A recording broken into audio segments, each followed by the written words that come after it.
नमस्कार। सबसे पहले मैं अपने आप को इंट्रोड्यूस कर दूं। मेरा नाम है जया वर्मा सिन्हा। मैं मेंबर ऑपरेशन और बिजनेस डेवलपमेंट हूं रेलवे बोर्ड में। मैं इस पर्टिकुलर एक्सीडेंट के बारे में आप लोगों से कुछ जानकारी साझा करना चाहती हूं, जिससे कि अगर किसी तरह का कोई मिसकंसेप्शन है या कहीं कोई गलत इन्फॉर्मेशन है तो वो क्लैरिफाई हो जाए। और शुरू में मैं आपके साथ कुछ छोटी मोटी जितनी भी डिटेल्स हैं जो आसानी से समझ में आ सकती है वो मैं आपको समझा दूंगी कि किस प्रकार ये हादसा हुआ और रेलवे ने उसके बाद क्या क्या किया, किस तरह से रेस्टोरेशन, सबसे पहले रिलीफ और रेस्क्यू किया, उसके बाद जब ये कंप्लीट हो गया उसके बाद रेस्टोरेशन के लिए हम लोग क्या काम कर रहे हैं और ये रेस्टोरेशन कब तक हो जाएगा, और कि ये जो इंजर्ड लोग हैं उनका क्या ख्याल किया जा रहा है और किस तरह से हम उनकी सबसे अच्छी देखभाल करने की कोशिश कर रहे हैं।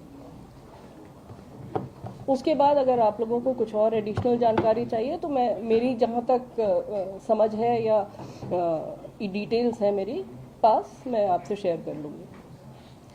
तो सबसे पहले ये हमने आपको एक मैप दिया है जो कि सिंप्लीफाई करके दिया है एक स्टेशन के बारे में। ये स्टेशन है बहनगा बाज़ार। ये बालासोर डिस्ट्रिक्ट में है। डिस्ट्रिक्ट हेडक्वार्टर से करीब 25 किलोमीटर दूर है। ये 2 तारीख की दुर्घटना है जब तकरीबन शाम के 6:55 पे कोरोमंडल एक्सप्रेस जो इस स्टेशन पे चल आ रही थी वो दुर्घटनाग्रस्त हुई, और उसकी दुर्घटना की वजह से जो और गाड़ियां उस स्टेशन से या तो निकल रही थी या उस पर खड़ी हुई थी उनको भी इसकी चपेट में आ गई वो।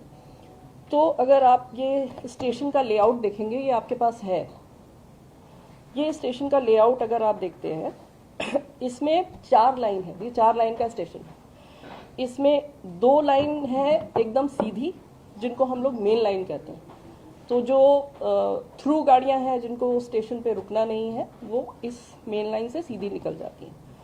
उसके अलावा जो 2 साइड में एक ऊपर एक नीचे दिख रही हैं आपको, वो लाइंस हम उनको लूप लाइन कहते हैं, जहाँ पे अगर हमको किसी गाड़ी को रोकना है तो हम वहाँ पे उस गाड़ी को उस लूप लाइन में लेते हैं।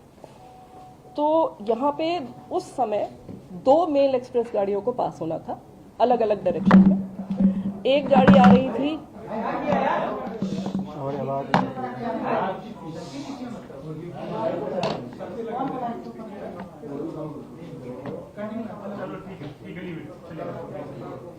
मैं फिर से बता देती हूँ, कोई नहीं, मैं फिर से बता देती हूँ उसमें कोई चिंता की बात नहीं। 4 लाइन का स्टेशन है। इसकी जो बीच की 2 लाइंस हैं वो मेन लाइन है, जो कि अगर गाड़ी रुक नहीं रही है तो ज़्यादातर उससे जाती है, और जो 2 और लाइन है आजू बाजू अलग अलग वो लूप लाइन कहलाती हैं, जिसमें कि हमको अगर गाड़ी को रोकना है तो हम वहाँ पे उसको ले जाते हैं और उसको वहाँ रोकते हैं। इस दिन इस समय यहाँ पे 2 गाड़ियाँ खड़ी थी जिनको रोका गया कि ये मेल एक्सप्रेस गाड़ियाँ जो हैं जिनको यहाँ रुकना नहीं है उनको जाने के लिए एकदम क्लियर पाथ मिले। तो उस हिसाब से यहाँ पे जो ऊपर वाला आपको दिख रहा है लूप लाइन जिस पे लिखा हुआ है स्टेशनरी गुड्स ट्रेन, ये एक जो हम लोग BCN कहते हैं या कवर्ड गाड़ी होती है मालगाड़ी, वो यहाँ पे खड़ी थी। और नीचे जो लाइन दिख रही है वो अप लूप लाइन है। वो अप लूप लाइन में एक और गुड्स ट्रेन रोक दी गई थी जिससे कि मेल एक्सप्रेस के लिए क्लियर पाथ मिल जाए। वो गुड्स गाड़ी थी एक आयरन ओर से लदी हुई गुड्स ट्रेन। ये दोनों गाड़ियां यहाँ पे खड़ी कर दी गई थी और जिससे कि मेन लाइन का रूट सेट कर दिया गया था। चेन्नई की तरफ से आ रही थी यशवंतपुर एक्सप्रेस, जो कि एक्चुअली बैंगलोर से आ रही थी, डायरेक्शन सेम है। बैंगलोर से आ रही थी, हावड़ा जा रही थी। ये गाड़ी कुछ सेकंड पहले आ रही थी कोरोमंडल से, ये जा रही थी बैंगलोर से हावड़ा की तरफ, और उल्टे डायरेक्शन में हावड़ा से चली हुई, मतलब शालीमार से चली थी एक्चुअली, कलकत्ता का एक स्टेशन है शालीमार, वहाँ से चली थी। शालीमार से चली हुई ये गाड़ी कोरोमंडल ये चेन्नई जाने के लिए आ रही थी। इसके लिए भी मेन लाइन सेट थी, दूसरे डायरेक्शन की थी जिसको हम लोग अप मेन लाइन कहते हैं। उस लाइन का डायरेक्शन सेट था, रूट सेट था। हर तरह से सिग्नल सेट थे और सिग्नल ग्रीन थे। ग्रीन सिग्नल का मतलब है ड्राइवर को सिग्नल का इंडिकेशन अगर ग्रीन मिल रहा है, इसका मतलब है उसका आगे का पाथ एकदम क्लियर है और वो सीधा अपनी पूरी स्पीड, जो भी उसको परमिटेड मैक्सिमम स्पीड है, उस पर वो अपनी गाड़ी को चला के ले जा सकता है। तो वो लगभग यहाँ पे इस सेक्शन पे इस गाड़ी के लिए 130 किलोमीटर की परमिटेड स्पीड है, वो 128 किलोमीटर पर आवर पे था, जो कि हम लोगों ने लोको के रिकॉर्ड से भी कंफर्म किया है। वो 128 किलोमीटर पर आवर की स्पीड पे था कोरोमंडल वाला। और दूसरी डायरेक्शन से यशवंतपुर जो आ रही थी वो भी 126 पे थी, वो भी 130 पे परमिटेड है, वो भी 126 किलोमीटर पर आवर पे थी। इनके सबके लोगों के डेटा से हम लोगों ने ये कंफर्म भी कर लिया है कि ये स्पीड थी गाड़ियों की, जो कि उनकी परमिटेड स्पीड के अंदर थी, लिमिट पे थी। तो ओवर स्पीडिंग की कोई बात नहीं थी। सिग्नल एकदम जो उसको दिख रहा था ग्रीन था और उसको सीधा जाना था। किसी कारणवश जो कारण अभी इन्वेस्टिगेशन में है, और मंत्री जी, जैसा आप लोग देख ही रहे हैं कि मंत्री जी पिछले 36 घंटे से उसी साइट पे, और वो वहाँ से हिल नहीं रहे हैं।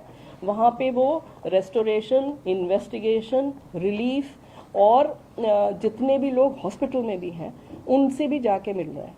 तो he is doing everything from there and he is leading from the front. So उन्होंने अभी जानकारी दी है कि प्रिलिमिनरी फाइंडिंग से ऐसा लगता है कि सिग्नलिंग में कोई परेशानी पाई गई, लेकिन वो भी प्रिलिमिनरी जानकारी है। हमारे जो कमिश्नर ऑफ रेलवे सेफ्टी हैं उनकी जांच चल रही है, इसलिए उनकी जांच कंप्लीट हुए बिना हम लोग कुछ भी नहीं शेयर कर सकते हैं अभी डिटेल में, क्योंकि जो भी हम कहेंगे अगर वो गलत हो गया तो फिर वो ठीक नहीं होगा। इसलिए हम भी अभी इंतज़ार कर रहे हैं कि वो अपनी फाइंडिंग्स हमें कंप्लीट डिटेल्ड फाइंडिंग्स हमें बताएं, जिससे कि हम लोग पता कर सकें कि क्या कारण था जिसकी वजह से ये दुर्घटना हुई। दुर्घटना सिर्फ कोरोमंडल एक्सप्रेस की हुई है। ये भी एक चीज़ है जो कि सबको समझने की आवश्यकता है कि यहाँ पे 3 इंजन भिड़ गए और बहुत सी मल्टीपल ट्रेन्स जो है वो आपस में टकरा गई, कैसे सब एक ही रास्ते में थी। ये इस तरह की गलत इन्फॉर्मेशन या गलत समझ फ्लोट अराउंड कर रही है। तो उसको क्लैरिफाई करने के लिए मैं दोबारा ये बताना चाहती हूँ कि सिर्फ एक ट्रेन क्षतिग्रस्त हुई, एक ट्रेन का एक्सीडेंट हुआ जो कि कोरोमंडल थी। उस ट्रेन किसी कारण, जिस भी कारण के वजह से, जिसको हमें पता चलेगी अभी डिटेल में कि क्या कारण था, वो जो एक्सीडेंट ग्रस्त हुई और अप लूप लाइन में जो आयरन ओर की ट्रेन खड़ी हुई थी, जो मैंने आपको बताई मालगाड़ी, उससे टकराई। उसके ऊपर उसका इंजन चला गया, उसके कुछ कोचेस चले गए, और ये इतना तेज इम्पैक्ट था वो बेसिकली इसलिए था क्योंकि ट्रेन अपनी फुल स्पीड पे थी। 128 kmph पे मामूली चीज़ नहीं है। और दूसरी इशू ये था कि वो एक आयरन ओर की ट्रेन थी जो कि बहुत ही भारी ट्रेन होती है। तो वो सारा इम्पैक्ट जो है, कोलिजन का इम्पैक्ट, अगर आप लोग किसी भी टेक्निकल कोलिजन एक्सपर्ट से भी पूछेंगे, कोलिजन का इम्पैक्ट उसने कंप्लीटली रिजेक्ट कर दिया क्योंकि वो आयरन ओर भरी हुई ट्रेन थी। एंड द एंटायर पूरा का पूरा इम्पैक्ट जो है वो सारा का सारा ट्रेन के ऊपर आ गया। कोचिंग ट्रेन थी ये। अब इस ट्रेन के बारे में भी मैं कुछ बताना चाहूँगी। ये ट्रेन है LHB ट्रेन, हमारी जो LHB कोचेस हैं उसकी ट्रेन है ये। LHB is a very very safe train. अगर आप और एक्सीडेंट्स इस तरह की ट्रेन के देखेंगे, आपको मिलेगा कि इवन एट फुल स्पीड ये ट्रेन कैप्साइज नहीं होते। इसके कोचेस जो हैं वो दे डोंट टर्न टर्टल, और इसलिए उसमें जो लोग होते हैं वो उनको कोई ज़्यादा इंजरीज नहीं होती है। अनफॉर्चुनेटली इस केस में ये ऐसा हादसा हुआ कि इस स्पीड पे अगर पूरा का पूरा इम्पैक्ट ट्रेन के ऊपर आएगा तो कोई भी दुनिया में ऐसी कोई टेक्नोलॉजी नहीं है कि वो इस तरह के जंबलिंग अप को प्रिवेंट कर सके। तो मालगाड़ी बिल्कुल नहीं डिरेल हुआ क्योंकि आयरन ओर था वो।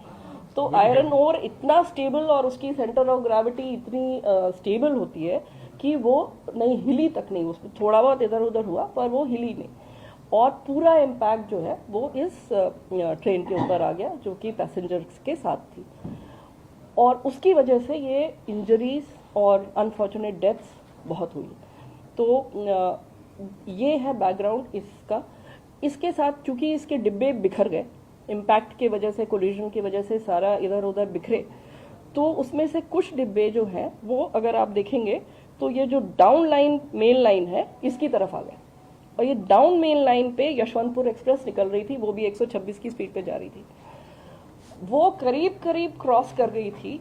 वो तो मिस फॉर्चून है कि एक लिटरली एक फ्रैक्शन ऑफ सेकेंड के लिए उसके पीछे के 2 डिब्बे थे जो कि इसके डिरेल डिब्बों के रास्ते में आ गए, और इन डिरेल डिब्बों के इम्पैक्ट से उसके आखिरी 2 डिब्बे वो भी डिरेल होके, यशवंतपुर एक्सप्रेस के, वो भी डिरेल होके दूसरी तरफ फिक गए।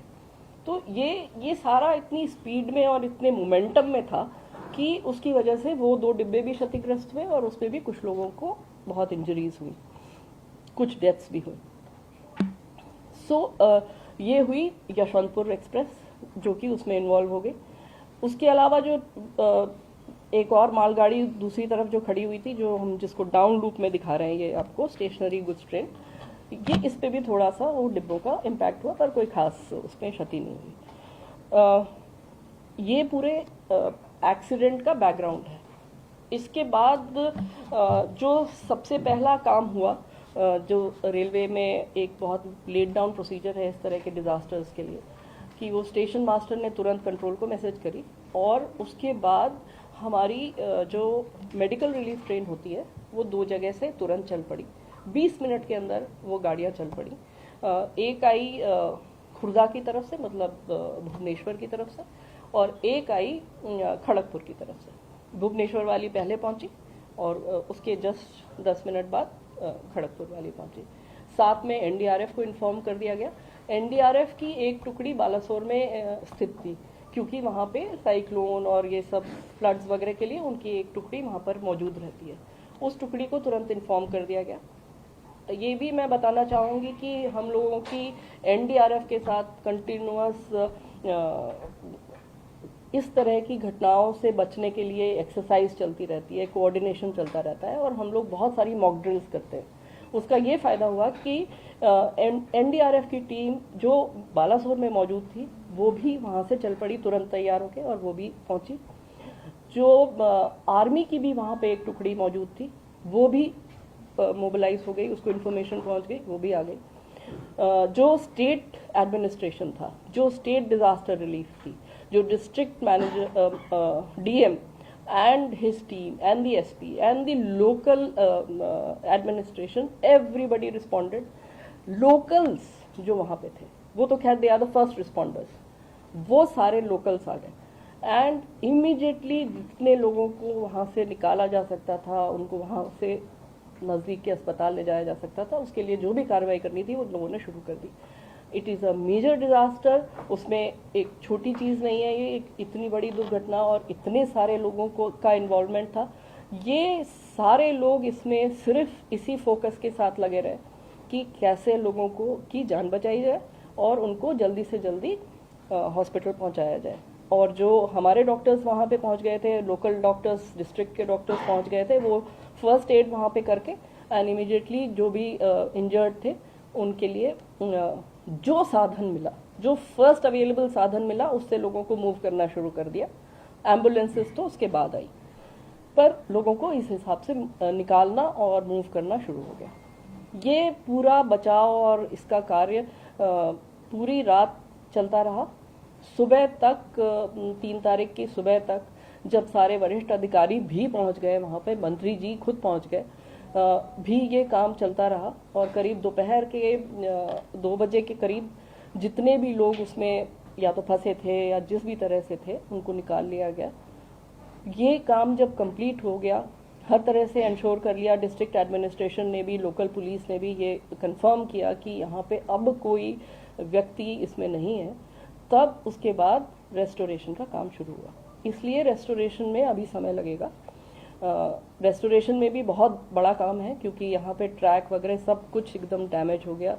जो OHE के पोल जिस पे कि बिजली के तार चलते हैं वो सब कुछ डैमेज्ड है, तो वो रेस्टोरेशन का काम चलता रहा। उसके बाद पूरी रात मंत्री जी खुद वहाँ पे उसको सुपरवाइज करते रहे सीनियर ऑफिसर्स के साथ। हमारे रेलवे बोर्ड के चेयरमैन साहब और हमारे मेंबर इंजीनियरिंग जो हैं वो खुद, और मेंबर रोलिंग स्टॉक, सब लोग वहाँ पर रहे, जनरल मैनेजर्स, DRMs, सब लोग वहाँ पे, अपार्ट फ्रॉम हमारी टीम्स जो कि लेबर, सारा टेक्निकल टीम्स, सारे मटेरियल जो चाहिए रिप्लेस करने के लिए, सब लोग वहाँ पे मोबिलाइज होते रहे। सारी रात वो गाड़ियाँ भी शटल की तरह से चलती रहीं और वो सामान वहाँ पे पहुँचा के, अभी आप देख ही रहे हैं कि रेस्टोरेशन का काम बहुत तेज़ी से चल रहा है। शायद शाम तक 8-8 बजे तक हमको एक लाइन मिलने की उम्मीद है। हो भी सकता है कि अगर काम ठीक चला तो दोनों लाइनें इस लायक हो जाएंगी कि कुछ गाड़ियाँ निकल सकें, धीमी गति से निकल सकें। सर नहीं, I am talking about the main line. पहले मेन लाइन देंगे क्योंकि गाड़ियां निकलने लगे, उसके बाद फिर आगे देखेंगे। एक मिनट, हम सारे सवाल, रुक जाइए। हाँ, मुझे दो चीजें और बतानी, बस 2 चीजें और बतानी। ये तो हुआ रेस्टोरेशन का काम। उसके बाद जो इंजर्ड है उनके बारे में मुझे कुछ कहना है। आप लोगों के माध्यम से भी मैं ये सबको कहलवाना चाहती हूँ, हमारी एक सिंपल हेल्पलाइन नंबर है 139।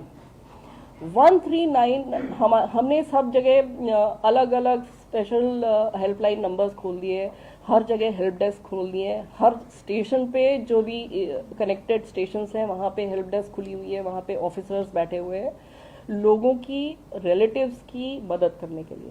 हम लोग खुद पूरी रात यहाँ पे 36 घंटे से हमारे, मैं पर्सनली तो यहाँ पे 36 घंटे रही हूँ, उसके अलावा बाकी लोग जो हैं वो शिफ्ट ड्यूटी पे आते रहे हैं। हमारा एक वॉर रूम है, वो हम आपको दिखाएंगे, वहाँ से हम सारा कोऑर्डिनेशन कर रहे थे यहाँ से, जो कि दूसरी एजेंसीज के साथ चाहिए, पैसेंजर्स के साथ चाहिए, जो इंजर्ड है उनके साथ चाहिए, उनके रिलेटिव्स के साथ चाहिए, उनके नेक्स्ट ऑफ किन के साथ चाहिए। तो वो हम आपके माध्यम से फिर अपील करना चाहते हैं, हम ये इन्फॉर्मेशन सबको पहुंचाना चाहते हैं जो भी परेशान है इस सिचुएशन में। 139 एक सिंपल नंबर है, उसको कॉल करें। वहाँ पे हमारे ऑफिसर्स बैठे, वहाँ पे कोई कॉल सेंटर के ऊपर हमने नहीं सिर्फ काम छोड़ रखा है कि वो जो आपको 1 घंटे कहेंगे और कहेंगे कि अब आप ये नंबर डायल करिए, अब वो नंबर डायल करिए, या आप इससे कॉन्टैक्ट करिए और हमें नहीं पता, हम बताएंगे आपको। इस तरह की चीज़ से हमने इसको निकाल के हमारे सीनियर ऑफिसर्स वहाँ पे बैठे हुए हैं जो कि खुद एक एक कॉल का जवाब दे रहे हैं, और जितनी मदद हो सकती है लोगों को कनेक्ट करने की वो हम कोशिश कर रहे हैं। इसमें अगेन आपके माध्यम से मैं सब पब्लिक को ये कम्युनिकेट करना चाहूँगी कि किसी के भी अगर कोई relatives, friends, anybody known to them अगर इसमें फंसे, इसमें अफेक्ट हुए हैं, प्लीज़ कॉल 139। हम उनको बालासोर जहाँ के हॉस्पिटल्स में लोग हैं, भुवनेश्वर जहाँ पे हॉस्पिटल्स में लोग हैं, वहाँ तक हम उनको पहुँचाएंगे। हम उनकी journey, we will take care of their journey, we will take care of connecting them to their loved ones, their friends जो भी इसमें इंजर हुए हैं। हम उनके वहाँ पे लोकल मूवमेंट का अरेंजमेंट करेंगे। हम वहाँ पे अगर उनको कहीं रहने की व्यवस्था चाहिए, उनको खाने की कोई ज़रूरत होगी, वो भी हम लोग देखेंगे। हर एक पेशेंट के साथ हमारा एक स्काउट एंड गाइड नॉमिनेटेड है जो कि उस पेशेंट की और जितने भी उनके रिलेटिव्स, उनके वेल विशर्स उनके साथ हैं, उनके साथ उनकी जितनी भी तरह की मदद उनको चाहिए, किसी भी तरह की मदद उसको करने के लिए तैयार है। तो ये प्लीज़ इन्फॉर्मेशन फैलाने की ज़रूरत है, ये सबको बताने की ज़रूरत है कि वो परेशान नहीं हो। 139 पे कॉल करेंगे तो हम उनके साथ कनेक्ट हो जाएंगे, फिर हमारी जिम्मेदारी, it is our responsibility to connect to them. ये एक आइटम। दूसरा, जो एक्सग्रेशिया पेमेंट अनाउंस हुआ है, मंत्री जी ने जो माइनर इंजरी है उसके लिए 50,000, जो सीरियस इंजरी है उसके लिए 2 लाख, और अगर किसी की अनफॉर्चुनेटली डेथ हो गई है तो उनके नेक्स्ट ऑफ किन को 10 लाख की घोषणा की हुई है। ये हम लोग कंटिन्यूसली इसका वितरण कर रहे हैं। जितने भी इंजर्ड लोग हैं और जो हॉस्पिटल में हैं अभी भी, उनको हम लोगों ने इंश्योर किया है कि उनको एक्सग्रेशिया पेमेंट तुरंत हो जाए, उनको जिस भी तरह की आर्थिक मदद चाहिए वो तो मिल ही जाए, उसके अलावा हमें जो करने की और आवश्यकता है वो हम कर ही रहे हैं, वो मैंने आपको बताया है। हाँ, करीब 3.5 करोड़ हम लोग अभी तक डिस्पर्स कर चुके हैं टू वेरियस पीपल। सो ये इन्फॉर्मेशन भी अगर आपके माध्यम से आम लोगों तक पहुंच जाए, जो भी कंसर्न लोग हैं उन तक पहुंच जाए, तो हम I will be really thankful. That is my request.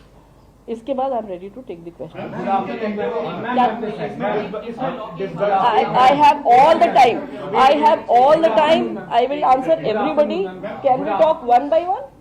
One by इसमें एक डेटा ऐड कर लीजिए, मैम ने जितना बोला है, जो डिसबर्सल हुआ है सब बताऊंगी। I tell you everything, I tell you everything. जो डिसबर्सल हुआ है तो मैम ने जो बताया उसमें एक डेटा और ऐड कर लीजिए। टोटल 285 केसेस में 3.22 करोड़ 285 लोगों ने क्लेम लिया है। 285? हाँ जी, 285 और लोगों ने क्लेम लिया है और 3.22 करोड़ अभी हुआ है। अभी काफी बांटना बचा है, लोग आ रहे हैं, वेरिफिकेशन होकर तुरंत दिया जा रहा है। और टोटल 6 लोकेशन पे हम लोग डिसबर्सल कर रहे हैं। 3.22 करोड़। हाँ, 6 लोकेशन पे हम लोग डिसबर्सल कर रहे हैं। अब क्वेश्चन लेंगे, please have patience, have patience, be patient, I will answer every single question. मैं moderate. Good afternoon ma'am, I am Gaurav from JNI। मेरा आपसे ये सवाल है कि जितनी भी अभी जानकारी आ रही है सिग्नल को लेकर काफी सवाल उठ रहे हैं।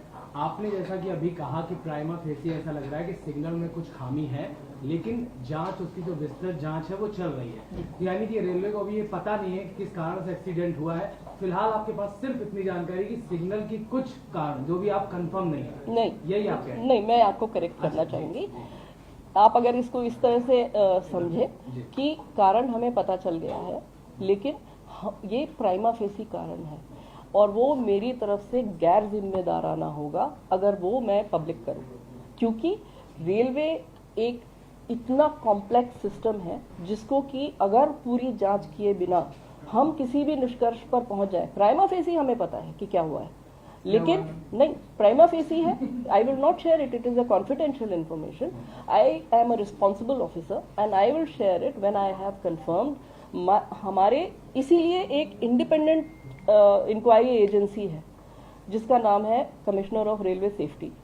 वो इस इंक्वायरी को डिटेल में समझ रहे हैं।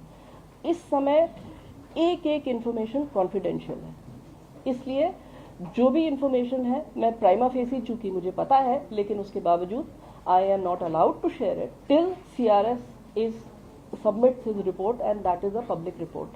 CRS एक लीगल एंटिटी है जिसके की बहुत क्लियरली रूल्स डिफाइंड है। उनके जो भी इंफॉर्मेशन है वो कॉन्फिडेंशियल है। उनके जितने भी विटनेसेस हैं, उनके जितने भी एविडेंस हैं, उन्होंने जितना भी रेलवे का रिकॉर्ड है वो सीज किया हुआ है and nothing can be touched और टैम्पर्ड और shared till CRS has satisfied himself and come to a conclusion. So that is the reason why we are not sharing. It is not because we don't know, but it is because it is prohibited as per the CRS inquiry's rules provisions. That is the reason. Ma'am, Coromandel जब main light पे जा रही थी तो उसके बाद वो क्या नाम है, अपलाइन में कैसे गई? सिग्नल था अपलाइन में जाने के लिए या उसका रेल ट्रैक चेंज करके उसको भेजा गया उसे? That is exactly what we are trying to identify. Prima facie हमें कुछ जानकारी पता चली है जिससे कि हमें लगता है कि सिग्नलिंग में कुछ गड़बड़ हुई है, लेकिन जैसा मैंने इनको बताया, हम डिटेल आपके साथ तभी शेयर कर पाएंगे जब CRS साहब अपनी इंक्वायरी सबमिट करेंगे। ये अभी एक क्वाजी लीगल प्रोसेस में चला गया है। CRS has the powers of a जज एंड जैसा आप जानते हैं किसी भी लीगल केस में if the matter is sub judice you can not discuss the details with public. So that is the only reason. एक क्वेश्चन बहुत लंबा है, That आप is- बताइए। इलेक्ट्रॉनिक इंटरलॉकिंग का मतलब क्या है और ये इससे क्या हुआ है? क्या उन लोगों की पहचान हो गई जो इसके लिए रिस्पॉन्सिबल है? एक मिनट, ये एक्सपर्ट हमारे साथ हैं, सर पहले इंटरलॉकिंग के बारे में बता देंगे, फिर इलेक्ट्रॉनिक इंटरलॉकिंग के बारे में बता देंगे और फिर जो केस से रिलेटेड है वो वापस हम लोग बताएंगे। सब्जेक्ट सर बता देंगे।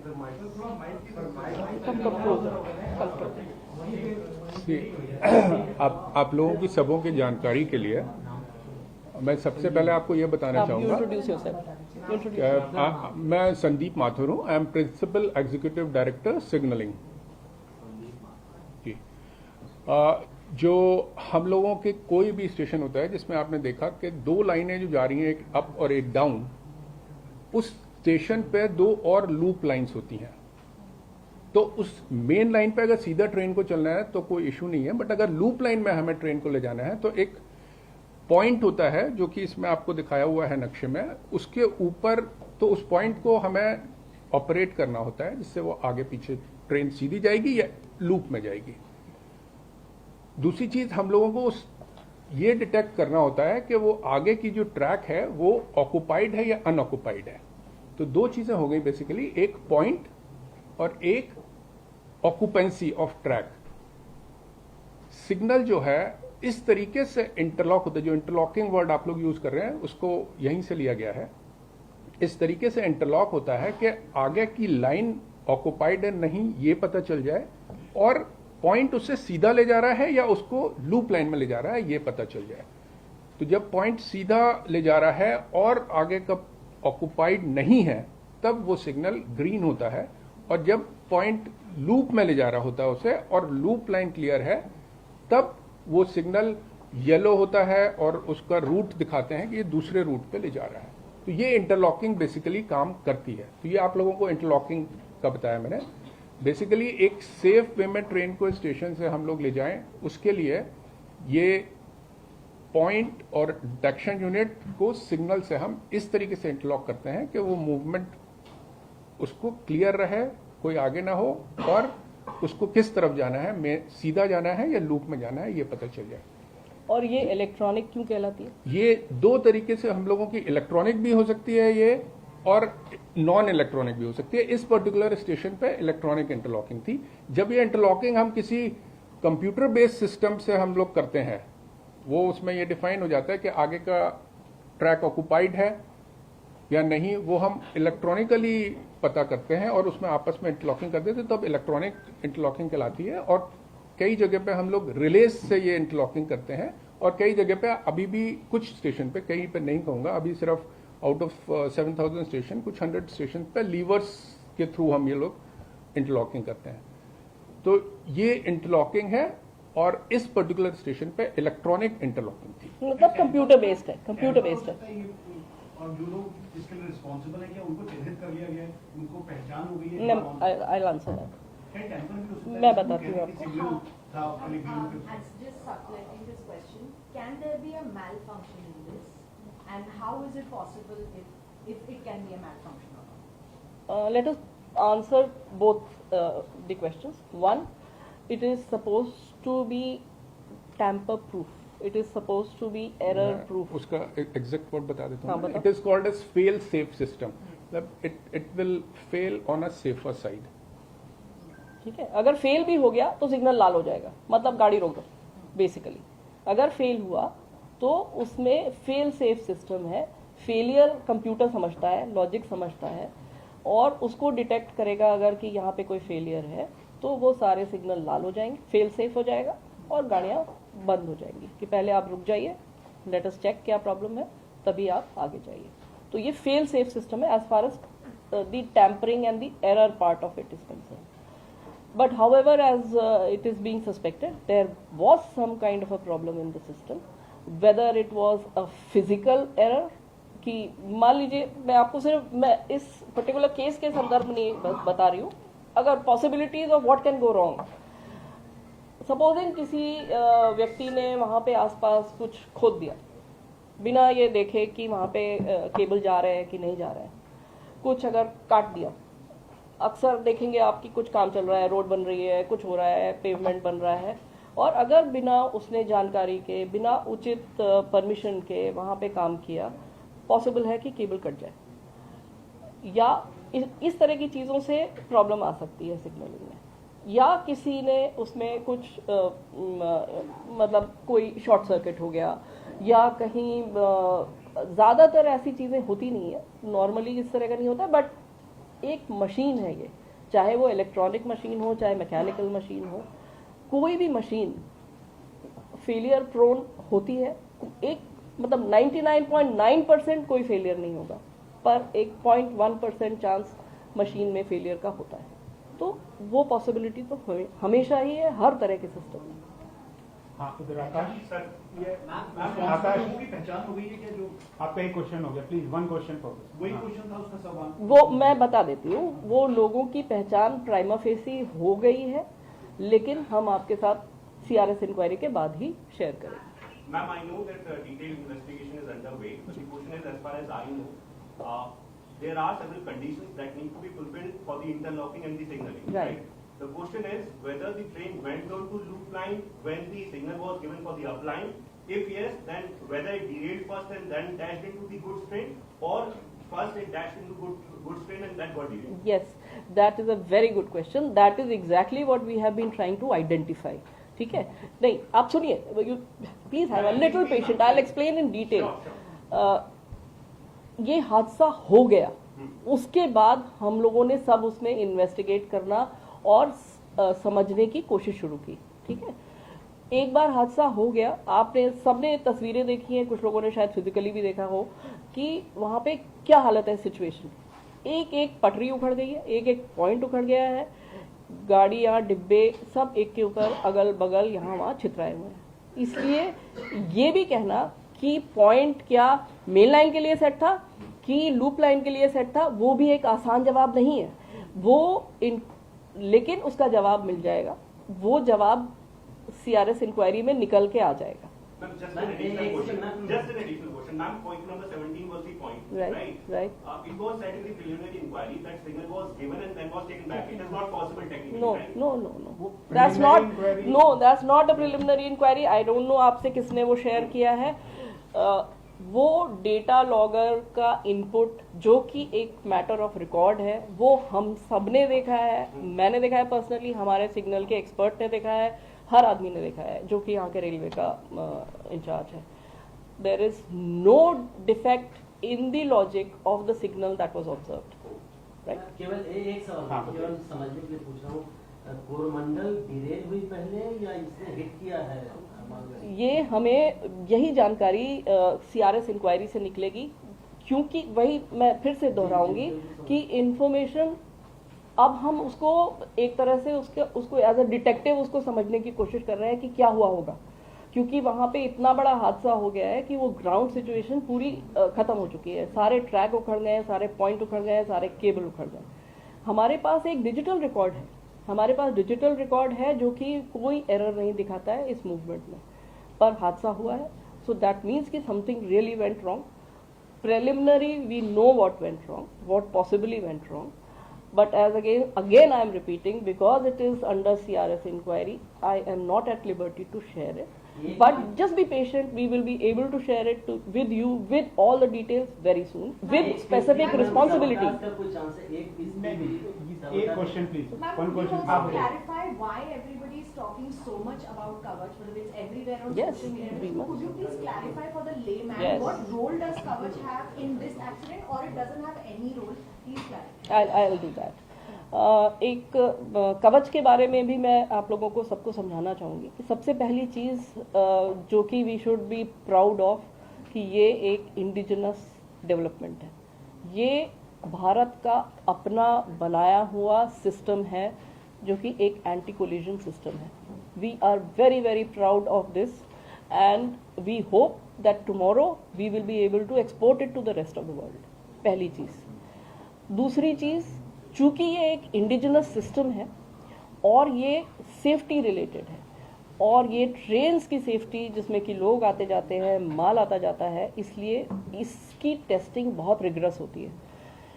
इसमें हमने हर तरह की टेस्टिंग करी है और जब हम लोग इससे सेटिस्फाई हो गए कि ये बिल्कुल ठीक है और खरा है और ये सेफ है, इसमें इस लेवल की टेस्टिंग की गई कि मंत्री जी खुद उसमें ट्रेन में चले और दूसरे डायरेक्शन से एक और ट्रेन लाई गई और ये चला के देखा गया कि फुल स्पीड पे भी गाड़ी पे ब्रेक लगता है। So that is the level of testing we have done, that is the level of involvement that has been there at even the top most level. After we were satisfied that this is now a technology that we can proliferate all over the country, then let me explain that what does it involve? It involves putting these devices all along every single track of Indian Railways. and I hope you people know how many kilometers of track does Indian Railway have. Okay, so physically putting these devices along the track is going to take some time. We need some time. Secondly, every single locomotive has to be equipped to read the signals from those devices. So we own more than 8,000 locomotives which are running. Every single locomotive has to be equipped with this equipment. Fourthly, it costs money.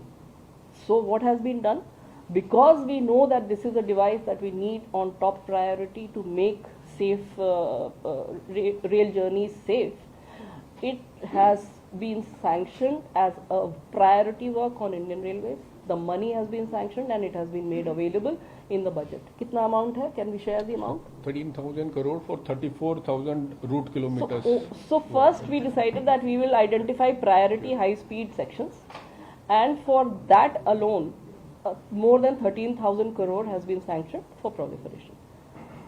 Then comes the question of having the production capacity to produce this indigenously. As I have explained it to you, this is an indigenous development and we are very, very proud of it. So to have that kind of equipment production capacity in our own country, we need a little more time. So our vendors are not in position, our production units, our producers, our market, our industry is gearing up to produce and supply as much as Indian Railway needs. So that will also take a little while. So Kavach is there, it is on a rollout. Everything to make sure that it is rolled out at the fastest pace possible is there, but you must understand the quantum of the work involved and the quantum of the money needed and the way the industry is supposed to respond and react and generate the equipment that is required to be placed in all along the track and on the locomotives.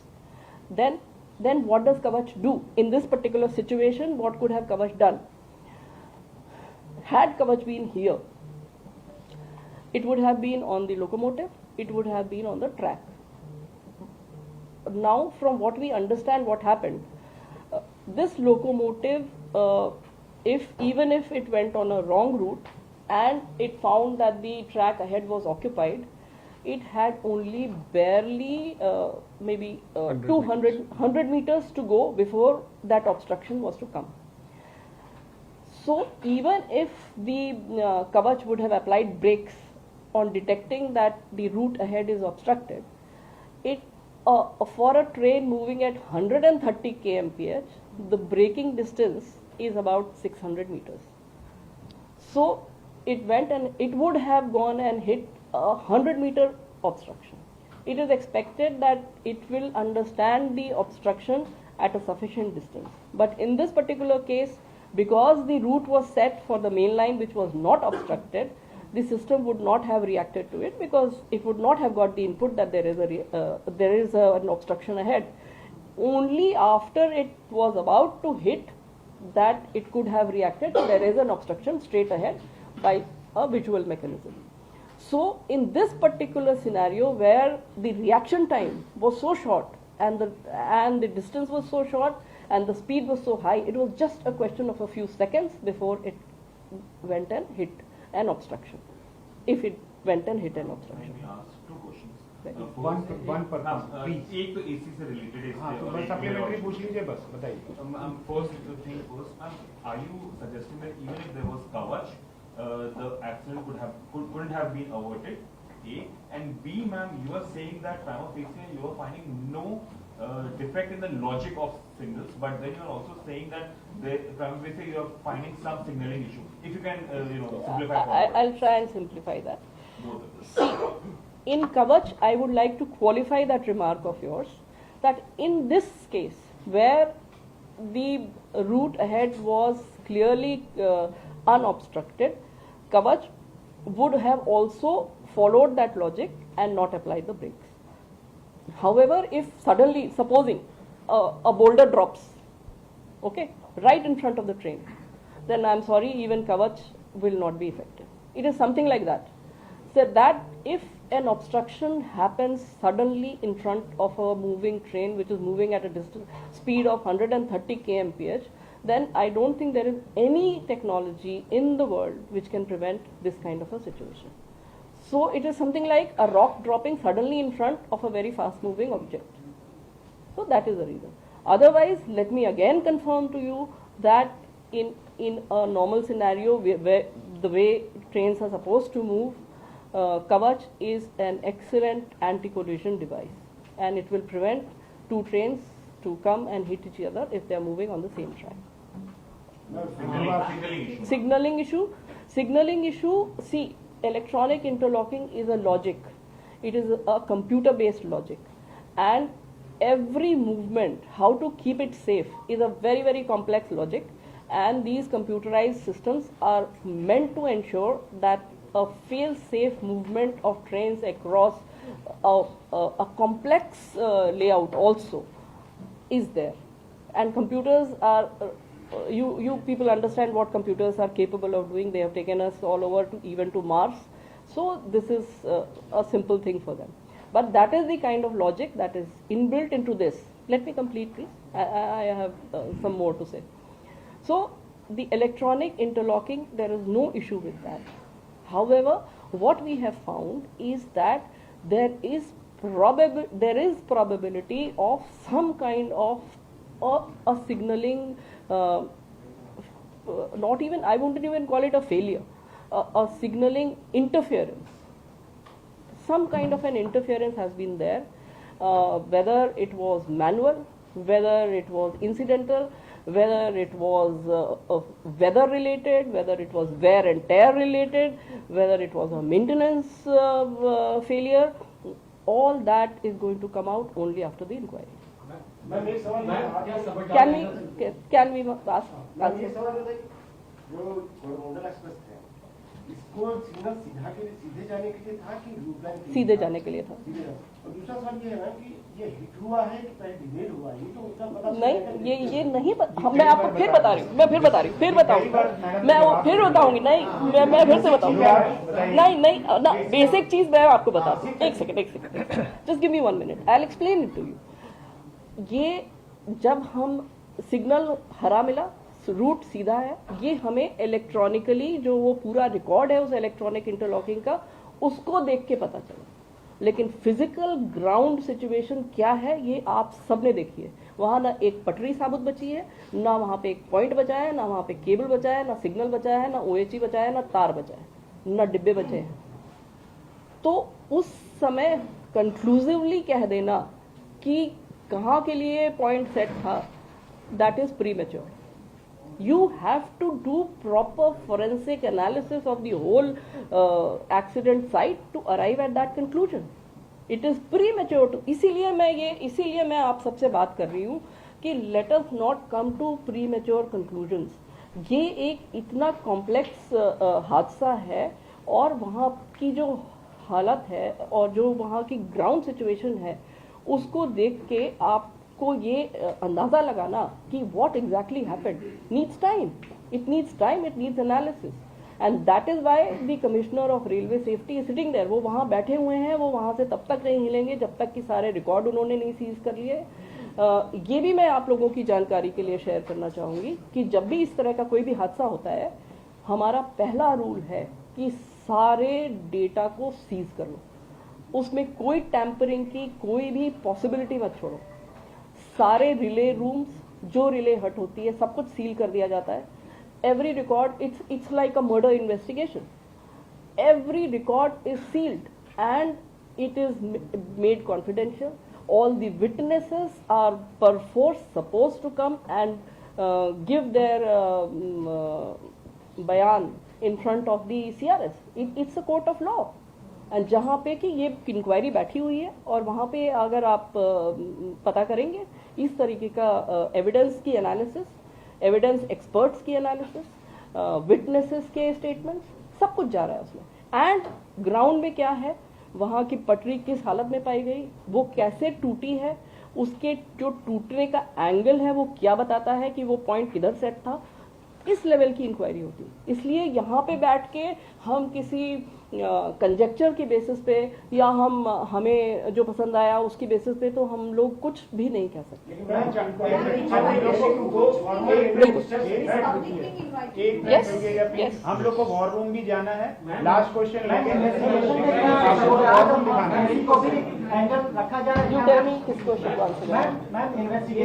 इनको address him, he will pick up the question. मेरा एक ही question है, train के लिए green signal था आप line, तो क्या ह्यूमन इंटरवेंशन से ब्लू लाइन में डाला जा सकता है? नहीं। चलिए हो गया। अब उधर से एक बुलबुल। Ma'am, is based on the interference angle, I'm not going to ask what's found, but has the angle of sabotage been ruled out as of now? No, nothing is ruled out. And secondly, ma'am, in the preliminary investigation, Minister has said that people have been identified.